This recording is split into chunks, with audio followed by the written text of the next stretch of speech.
en la pantalla, ¿verdad? Sí, licenciado. Muy bien. Este es parte del tópico que abordamos el sábado, ¿verdad? Pero como fue una disquisición muy general, nosotros la exponemos el día de hoy con un poquito de mayor detalle para efectos de la prueba, pero es el mismo tópico.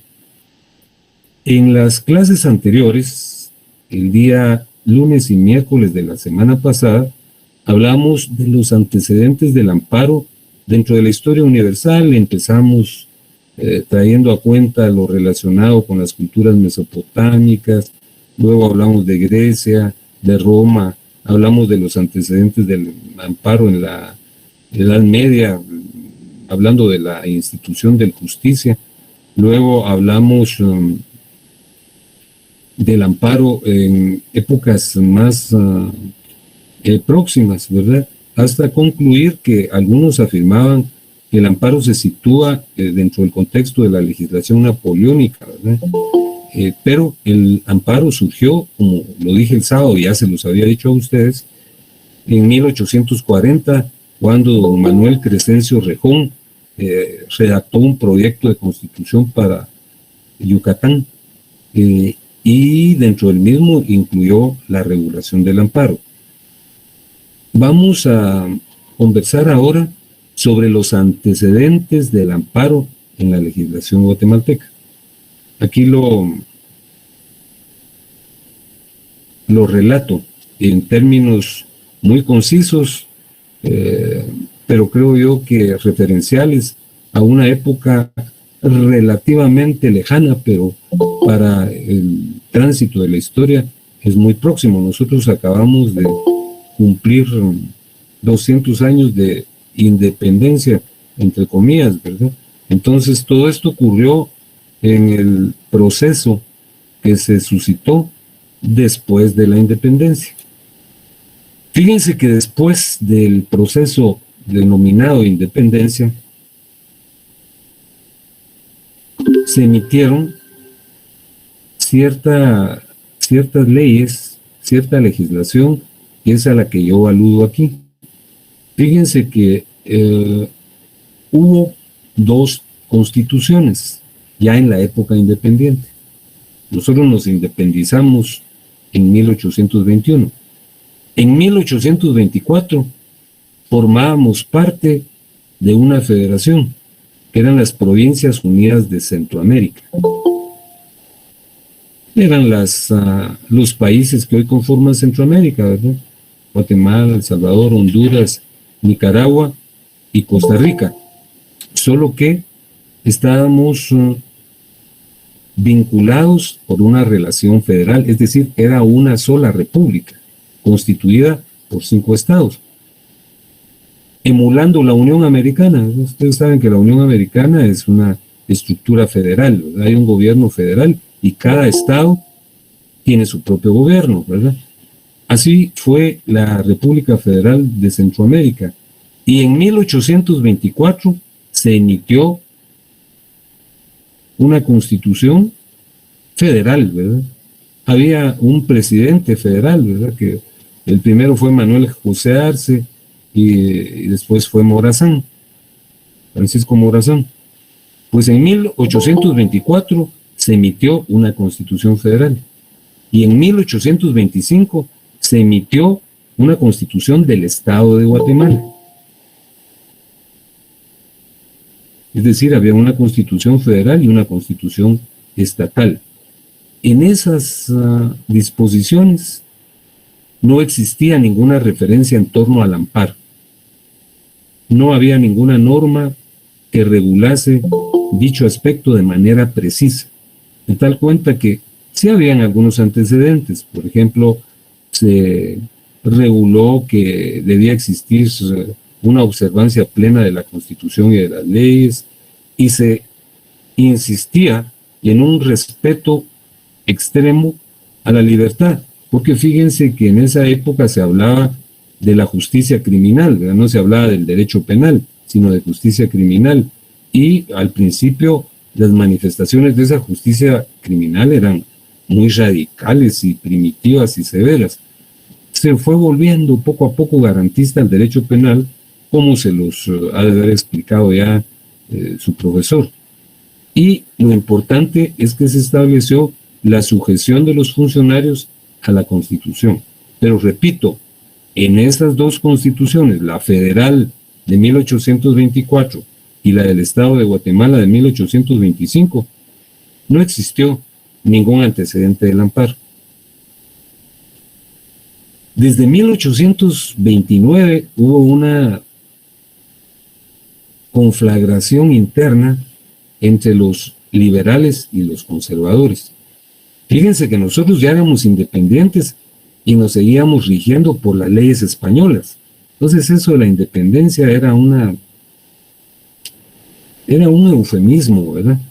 Porque si no teníamos nuestra propia legislación que atendiera nuestras propias necesidades, pues era inconcebible hablar de libertad.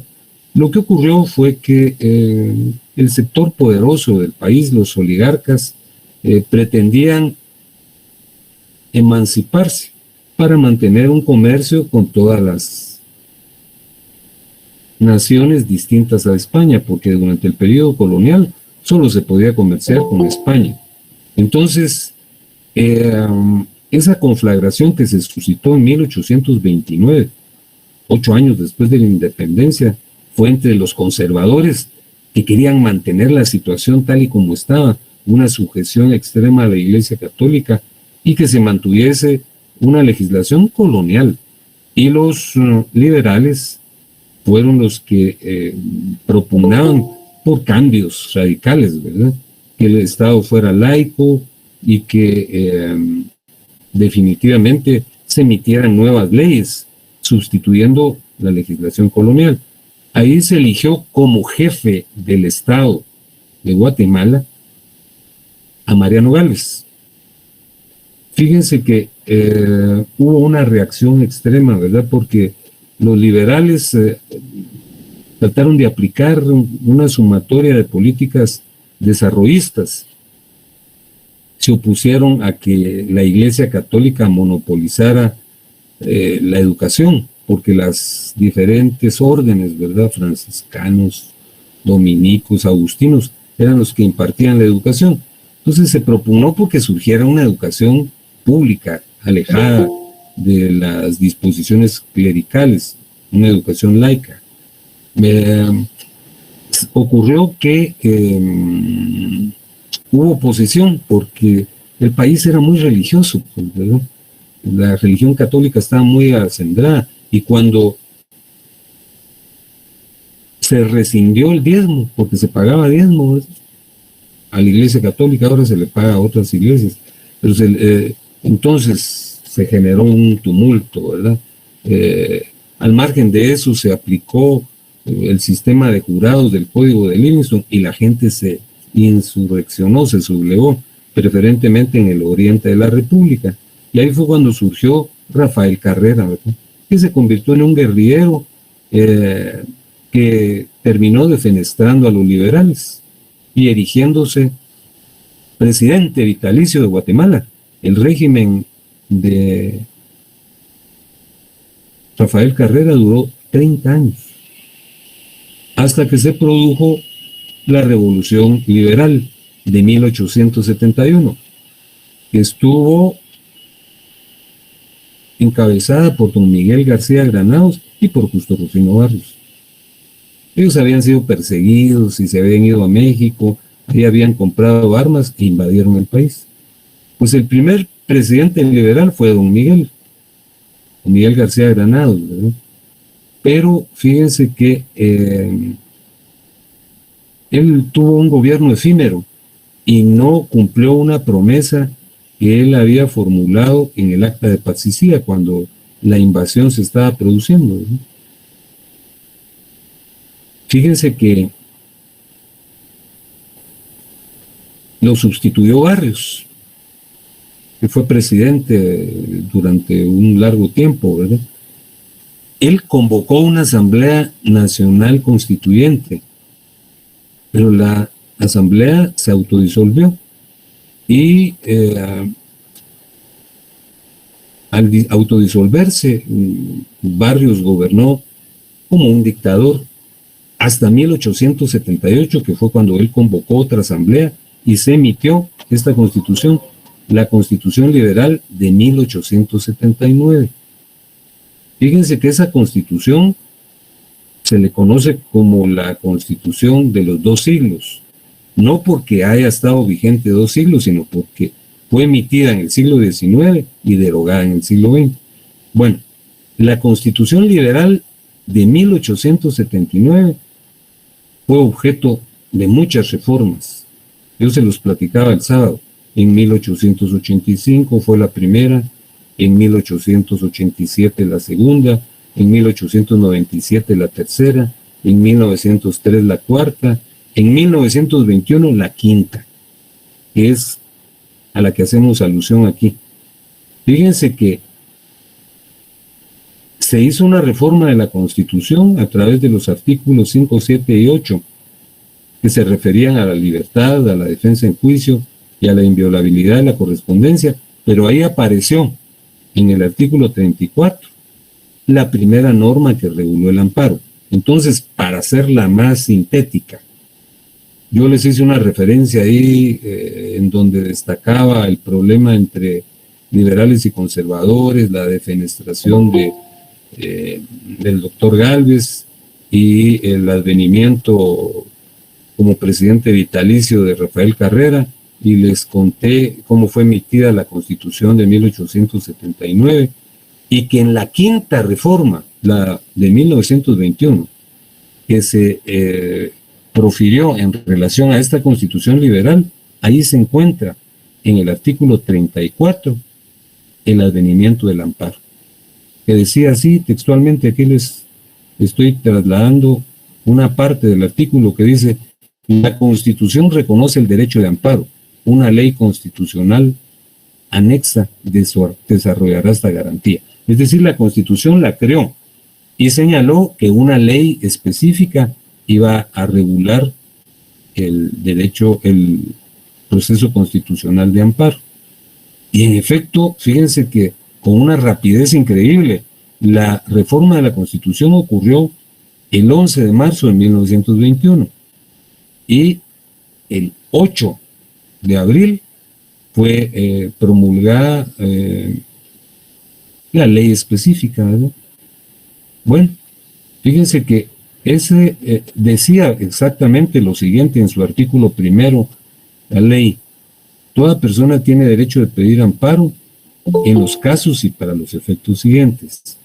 Inciso primero: para que se le mantenga o restituya en el goce de sus derechos, de los derechos que la Constitución establece. Inciso segundo: para que en casos concretos se declare a petición del perjudicado que una ley, un reglamento o una disposición emanada de la autoridad no le es aplicable por ser inconstitucional. Y el artículo segundo decía: cuando el amparo tenga por objeto reclamar cualquiera órdenes, disposiciones o actos contra persona o su libertad, será requerido en forma de recurso de habeas corpus o exhibición personal. En el caso de que sean otros los derechos violados, el amparo procederá en forma de juicio sumarísimo. Entonces, en concreto, lo que yo estoy señalando es que en las constituciones, la Constitución Federal de 1824 y la Constitución del Estado de Guatemala de 1825, no hay un atisbo, no hay un indicador del amparo. Habían disposiciones relacionadas a la tutela de la libertad. Y no fue sino hasta con la Constitución de 1989 que se reguló el amparo. La Constitución de 1879, que es la Constitución liberal, fue objeto de variadas reformas. Y yo les señalé que en la quinta reforma, la que ocurrió en 1921, se reconoció el amparo, y aquí les leí algunos artículos relacionados con el advenimiento del amparo. Por eso es que muchos señalan enfáticamente que el amparo surgió en Guatemala en 1921. No dejan de tener razón, pero les comento lo siguiente. Fíjense que si ahora es una época difícil, ¿verdad? Una época conflictiva y definitivamente poco clara en muchas de sus manifestaciones. Ya se imaginan ustedes cómo fue lo que ocurrió en ese tiempo. Fíjense que allí estaba estatuido el amparo, pero en ese mismo año, en 1921, fíjense que se habían realizado una serie de reuniones en Costa Rica para reconstituir la República Federal, y se emitió incluso una constitución federal en donde se reconocía el amparo, pero hubo un golpe de Estado. El presidente de esa época era don Carlos Herrera, y el general Orellana, ese que aparece en los billetes, dio un golpe, ¿verdad? Y entonces esa reforma de la Constitución quedó sin efecto. Pero se produjo, después de que pasó este cataclismo constitucional,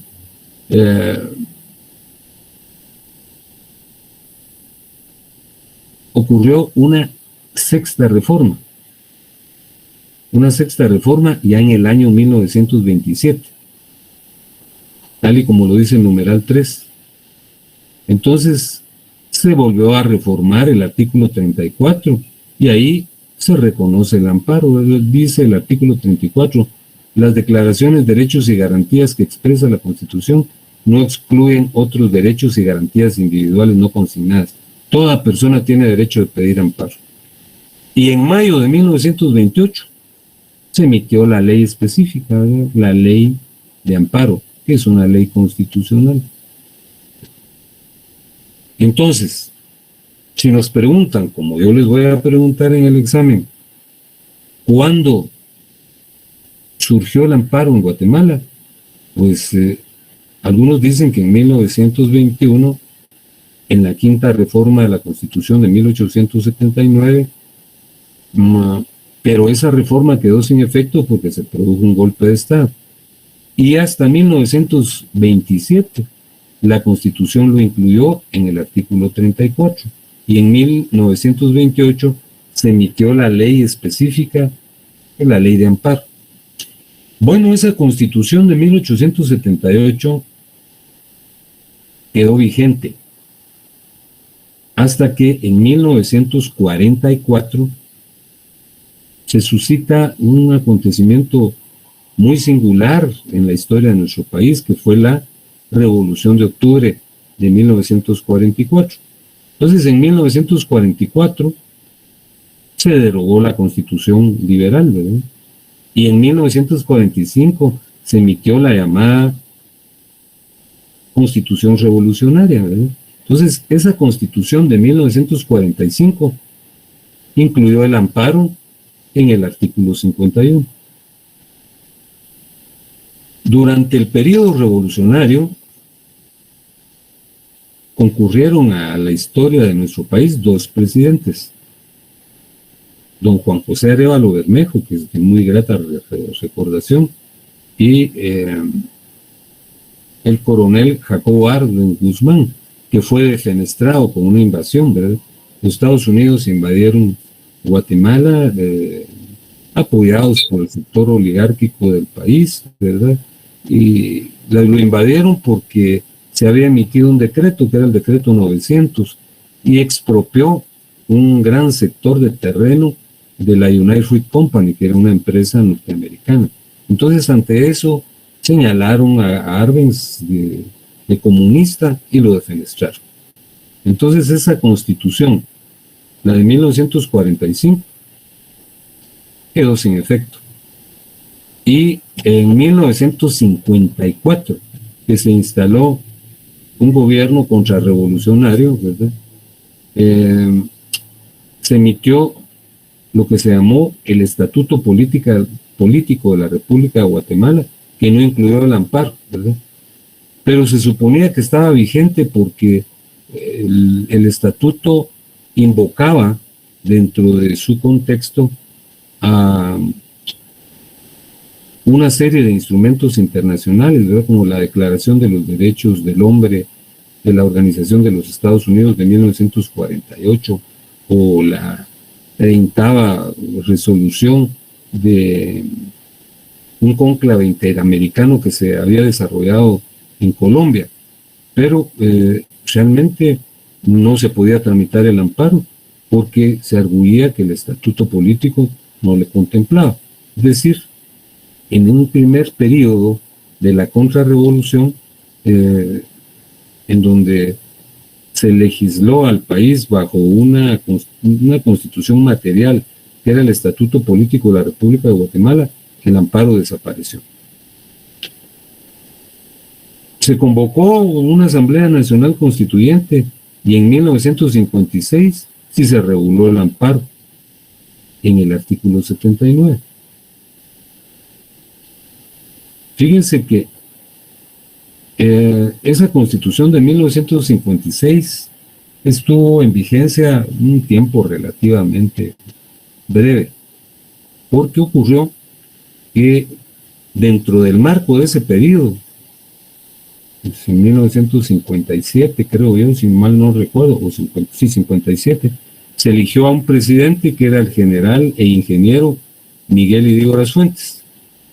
Y Miguel Ydígoras Fuentes al principio asumió una actitud esperanzadora, ¿verdad? Porque tuvo una apertura política posibilitando que partidos de todas las ideologías participaran en la actividad política de Guatemala y realmente también posibilitó la libre emisión del pensamiento, no se cercenó el mismo. Pero pronto incurrió en actitudes de corrupción que posibilitaron una serie de movilizaciones históricas que se produjeron en marzo y abril de 1962 hasta que lo defenestraron, ¿verdad? El ministro de la Defensa, que era Enrique Peralta Azurdia, lo depuso, lo derrocó, y él asumió la jefatura del gobierno, ¿verdad? Era un gobierno espurio e ilegítimo, ¿verdad? Porque era un gobierno de facto, pero compelido por diversos sectores de la población, convocó una Asamblea Nacional Constituyente y se emitió la Constitución de 1965, que fue una constitución que reconocía el amparo en el artículo 84. Y se emitió una ley específica, que era el decreto número 8, que era la ley de amparo, habeas corpus y de constitucionalidad, el cual entró en vigor el 5 de mayo de 1966. Fíjense que esa constitución, que era una constitución ilegítima, ¿verdad? Porque cuando se emitió hubo casi el 70% de abstinencia por parte de la población, pero tuvo un detalle muy importante. La primera Corte de Constitucionalidad que existió en Guatemala la creó la Constitución de 1965, ¿verdad? Era una Corte de Constitucionalidad que difiere mucho de la actual, ¿verdad? Porque era una corte que formaba parte del organismo judicial y no era permanente, sino cuando había un planteamiento de amparo, entonces convocaban a magistrados de la Corte de Apelaciones y a algunos magistrados de la Corte Suprema. Entonces funcionaba solo cuando era necesario, pero ya fue una primera corte que surgió en ese Corte de Constitucionalidad que surgió en esa época. Fíjense que esto pues ya lo vivimos muchos, probablemente muchos de ustedes, como lo decía el sábado, tal vez no habían nacido, pero hubo un presidente que fue un general, pero en esa época el país estaba gobernado militarmente, ¿verdad? Que fue Fernando Romeo Lucas García. Fíjense que él ejerció un gobierno muy conflictivo, ¿verdad? Realmente la guerra interna fue muy sangrienta y durante ese periodo en particular la situación fue muy compleja, hasta que lo depusieron, ¿verdad? Le dieron un golpe de Estado que se llamaba el golpe de Estado de los oficiales jóvenes. Y hubo inicialmente un triunvirato integrado por el general Maldonado Shaad, el general, por Dios santo, Ríos Montt, y por el coronel Martínez, Francisco Luis Martínez. Entonces, este triunvirato entró en conflicto entre ellos, se pelearon, ¿verdad? Y se autoproclamó presidente el general Ríos Montt. Duró un año en esa situación y fue sustituido, ¿verdad?, por el general Mejía Víctores. Y Mejía Víctores promovió el retorno a la institucionalidad, convocando a una Asamblea Nacional Constituyente. Por cierto que les cuento, porque eso yo ya lo viví, no como protagonista, pero yo lo viví con algún nivel de participación, ¿verdad? Fíjense que todo el mundo estaba decepcionado porque creíamos que iba a ocurrir lo que había pasado en 1954 y en 1965, pero aquí hubo realmente un impulso de entusiasmo extremo. Fíjense que participaron en la elección de la Asamblea 17 partidos políticos y 3 comités cívicos, y habían más o menos, no recuerdo con precisión, creo que 1.180 candidatos a diputados, ¿verdad? Entonces, había una participación de 3 manifestaciones ideológicas, ¿verdad?, entre comillas. Estaba una derecha conservadora de siempre, había una izquierda moderada y había incluso un partido del centro, la Unión del Centro Nacional, pero no esta UCN que está ahora, pues, sino era una que había promovido un distinguido periodista que lo asesinaron también, que se llamaba Jorge Carpio Nicol. Entonces se decretó la actual Constitución. Es la Asamblea emitió la Constitución en 1985, pero esta Constitución entró en vigor en 1986 y en el artículo 265 de la actual Constitución se reconoce el proceso de amparo y se emitió una ley especial, que es la ley que es la que ustedes tienen ahí, que es la que estamos consultando. Se emitió la ley de amparo, exhibición personal y de constitucionalidad, que es el decreto 1-86 de la Asamblea Nacional Constituyente. Entonces, esa es la historia del proceso de amparo en nuestro país. Pues el día de hoy no voy a formular preguntas, porque ustedes van a estudiar esto, está dentro de nuestro cuestionario que le estamos incluyendo.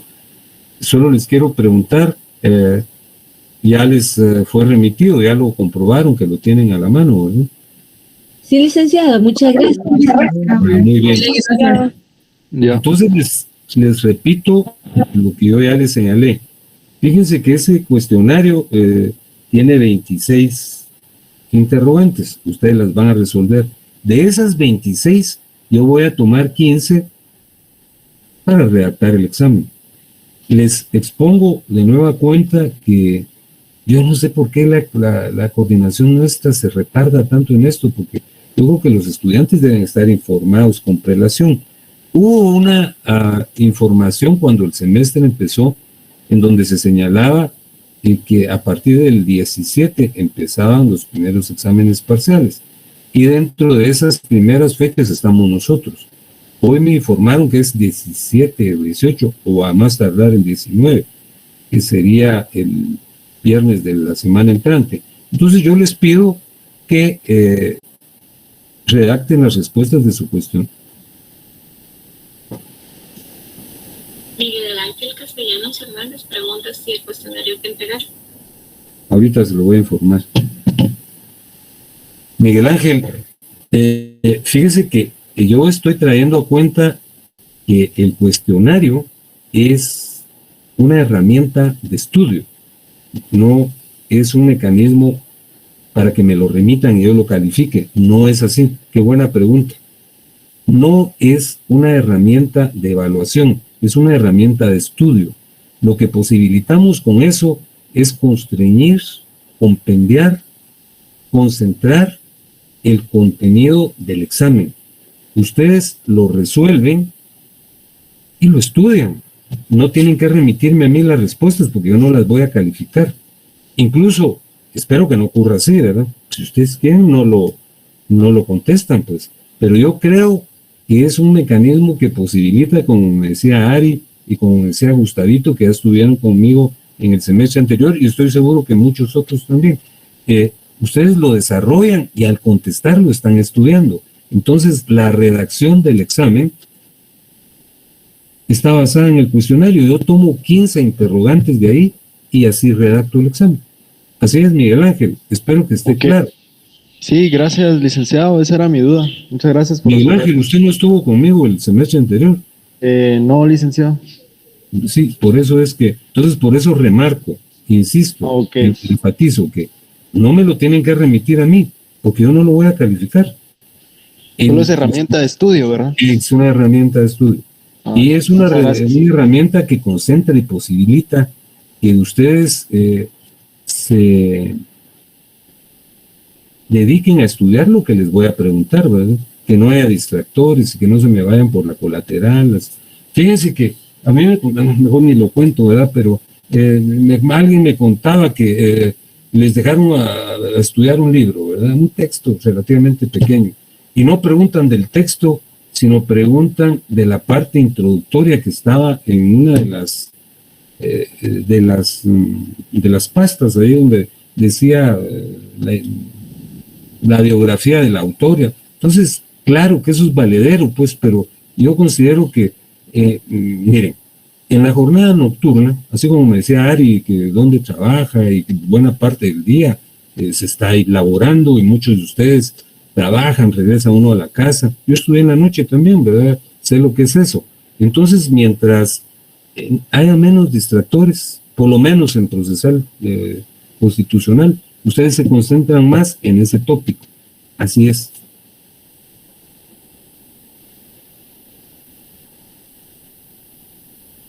Espero que si hay alguna otra pregunta me la formulen, por favor. Estamos, sí. Lisette tiene la mano levantada. ¿Quién? Lisette. Lisette, por favor, tiene la palabra. Lisette Álvarez. Lisette Álvarez. Buenas noches, Lick. ¿Qué tal, Lisette? ¿Cómo está? Bien, aquí mire, es el primer semestre con su persona, pero pues desde ya quiero agradecerle estas consideraciones que está teniendo con nosotros. Gracias, Lisette. No, pero ustedes están adquiriendo un compromiso aquí. Ustedes tienen que sacar 30 puntos, por favor, ¿verdad? No hay pierde ahí. Gracias, Lick. Vaya, Lisette, muchas gracias. Bueno, si no hay alguna otra pregunta, estamos por concluida la clase de hoy y nos platicamos el día miércoles. Buenas noches, licenciado. Gracias, Liz. Buenas noches. Muchas gracias, licenciado. Muy buenas noches. Que descansen.